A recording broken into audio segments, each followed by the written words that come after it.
Back in the reading studio for the last two chapters in Ready Freddy, Halloween Fraidy-Cat. Be sure to get the book and you can follow along.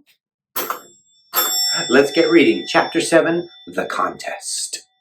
Max ran over to the apple bucket. Hurry up, shark boy, he yelled. I haven't got all night, you know.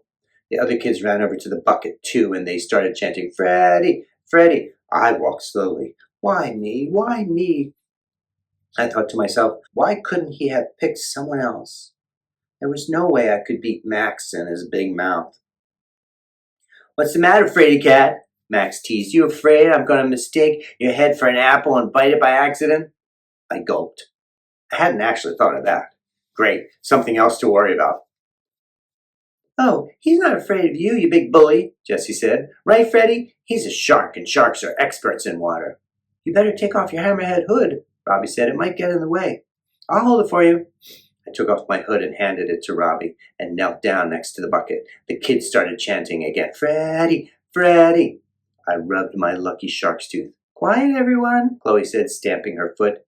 You have to listen to me. We can't start until I tell you the rules. Everyone groaned. Okay, Chloe continued. When I say go, you have 2 minutes to see how many apples you can catch in your mouth. When you get an apple, just drop it on the floor next to the bucket and try for another one. You can't use your hands, only your mouth. Any questions? Yeah, said Max. When can we start? Chloe turned to me. Are you ready, Freddy?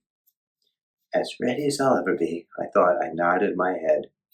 Okay, boys, on your mark and say go, Chloe yelled. I stuck my head in the bucket and immediately swallowed a lot of water. Max's big head was making a lot of waves. I lifted my head to get air and saw that Max had already gotten at one apple. What's the matter, Hammerhead? Max said, smiling. You quit already? I knew you would wimp out. You're such a fraidy-cat. Now my blood was really starting to boil. I was sick of him calling me a fraidy-cat. I plunged my head back down in the water, grabbed an apple in my teeth, and dropped it on the floor next to the bucket. Way to go, Freddy! Jessie screamed. That's one! And I heard Robbie yell, Go for another one, Freddy! Don't stop! I stuck my head back down in the water and bumped heads with Max. Boy, did he have a hard head. Normally I would have started crying, but everyone was watching me. I couldn't stop now. That's 3 for Max! I heard Chloe yell. 3? How did he get 3 already? He really did have a big mouth. If I was going to beat him, I would have to start acting like a shark. Sharks weren't afraid of anything. Everything was afraid of them. I found another apple, grabbed it in my teeth, and dropped it on the floor. That's 2 for Freddy, Chloe yelled. There's only 1 minute left. Depending on who won, I would be known as the Fraidy-Cat or the shark. It was now or never. I stuck my head back in the bucket and grabbed another apple. That's 3 for Freddy, Chloe squealed. It's a tie, 30 seconds left. Come on, Tiburon, Jessie yelled. Jessie. You're a shark. Go get him. Just then, Max lifted his head out of the water and whispered, You'll never beat me, you little fraidy-cat. That was a big mistake. Max lost his concentration. I ducked my head back in the water. Time to grab one more apple in my teeth. I triumphantly dropped it to the floor just as Chloe yelled, Time's up. The kids went crazy cheering for me. That was awesome, Robbie said, giving me a high five. I knew you could do it, Jessie said, hugging me. Here, use these towels to dry off, Chloe said. You're getting water all over the expensive carpet. He must have cheated, Max complained. There's no way he could beat me. He won fair and square, Jessie said. You're just a sore loser. Time for cupcakes, everyone, Chloe called. Follow me. All the kids ran over to the treat table. Everyone except Max. He just sat by himself in the corner and pouted. I think Freddy the Shark should get the first cupcake, said Jessie. I grabbed a cupcake and took a big shark bite. Then I smiled a big frosting smile. Maybe the night wasn't so bad after all. That's the end of Chapter 7. Chapter 8? What was that? After we finished stuffing our faces with cupcakes, we went to play Pin the Tail on the Werewolf. That's when we heard the noise. What was that? Robbie asked. What was that? Asked Chloe. That noise. What noise? Maybe if you'd just be quiet for a minute, you'd hear it. We all stood perfectly still and listened. Yow, yow. That noise, Robbie said.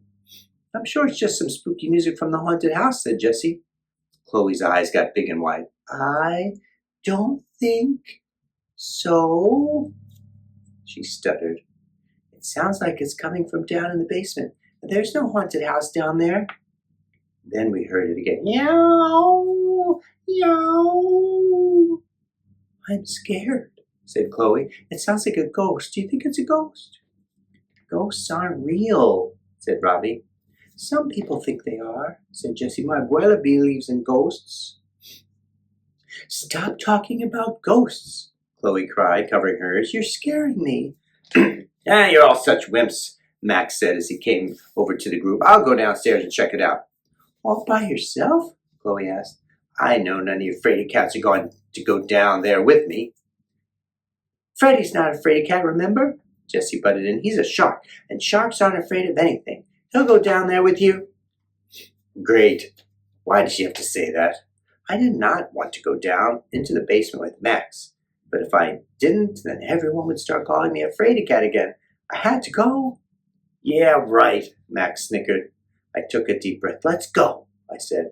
Max's eyes almost popped out of his head. Are you kidding me? You're going to go down there? I swallowed hard. Yep, I said, trying not to let my voice shake. Wow, you guys really are brave, Chloe said. Be careful. As we started down, we heard the noise again. Meow, meow. My heart was beating faster and faster with each step I took. What if it really was a ghost? What were Max and I going to do? We finally reached the basement. It was really dark down there, and we couldn't find the light switch. Luckily, there was a full moon, so there was a little bit of moonlight shining in the window. Meow, meow. There it was again. What if it attacked us? Max, I think the noise is coming from over there, I whispered, pointing to the far corner of the room. Silence. Max, I whispered again. Do you want to go check it out? Silence. Max! I turned around and saw Max frozen like a statue. His mouth was hanging open, his eyes were huge, and he didn't move a muscle. I couldn't believe it. Max, the biggest bully in the whole first grade, the toughest kid in school, was actually a Fraidy-Cat. I grabbed his hand just as Jessie had grabbed mine. Max, it's okay to be scared, I said. Everyone gets scared once in a while. Meow, meow. The noise sent a shiver down my spine. Max was still frozen. He wasn't going anywhere. You stay here, Max. I'll go see what it is. I tiptoed quietly over toward the noise. I was breathing really fast, and my palms were sweating like crazy. As I got closer, I could tell the noise was coming from behind the washing machine. I bent down and slowly peeked behind the machine. Ha ha ha ha ha! I started laughing hysterically. Hey, stop laughing at me, Max said. I'm not laughing at you, I said, and giggled. I'm laughing at this. At what? Max asked, walking over to where I was. I held up a small black kitten. This is what we're all so scared of. This little thing was making all that noise.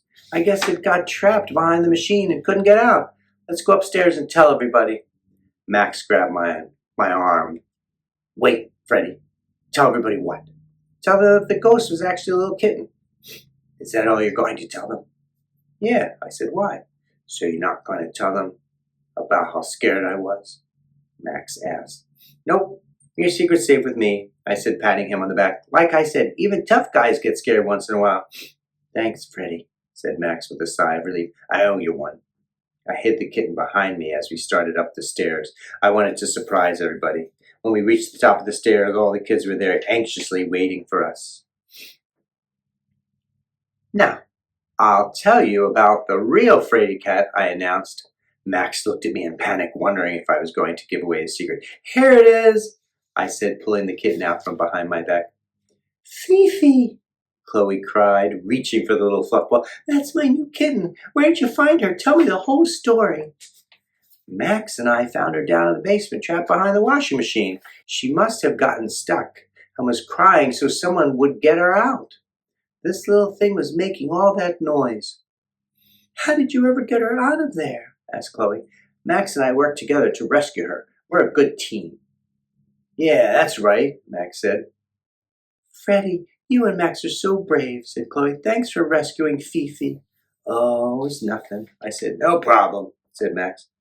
There's only one real Fraidy-Cat in this room, Jessie said, patting me on the back, and it's a little ball of fur. Yep, only one, I said, and winked at Max. The end. That's Ready Freddy, Halloween Fraidy-Cat by Abby Klein. Please be sure to like and subscribe, and we'll get to some more Ready Freddy books next time. See you soon, right here in the Reading Studio.